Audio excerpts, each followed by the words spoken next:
Le président du département Cyril Melchior s'est rendu aux salines de Saint-Leu ce lundi 19 août. Il a effectué une visite du site en présence de Bruno Domaine, maire de la commune, et de Béatrice Sigismo, présidente de la SPL Eden et vice-présidente du département. Ce lieu a bénéficié de travaux conséquents pour que le sel de Saint-Leu reprenne toute sa place dans la consommation des Réunionnais et des touristes. C'est très important parce que je dirais la production qu'on fait aujourd'hui est achetée très rapidement. Ça veut dire que les Réunionnais, les touristes aiment bien la fleur de sel, le sel de Saint-Leu. Et donc on doit en produire plus pour que l'ensemble des Réunionnais puissent utiliser le sel de Saint-Leu qui est très apprécié. Pour atteindre les objectifs attendus par le département, la SPL Eden développera une stratégie de commercialisation.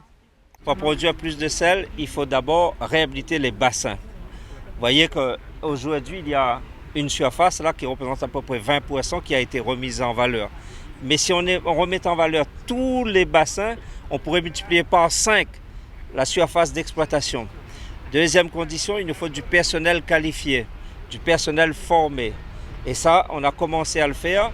Il y a à peu près 7 ou 8 personnes qui ont été formées pour pouvoir exploiter dans les meilleures conditions le sel de Saint-Leu. Et la troisième condition, c'est qu'il faut organiser, quand une fois qu'on a produit, il faut vendre. On veut aussi, au-delà du musée du sel, aller vers une exploitation un peu plus commerciale. Et c'est la SPL Eden qui va faire tout ce travail. Le département a accompagné la professionnalisation de 7 sauniers dans le cadre d'une formation dispensée par des professionnels de la saliculture. Le président a profité de l'occasion pour leur remettre leur attestation de formation.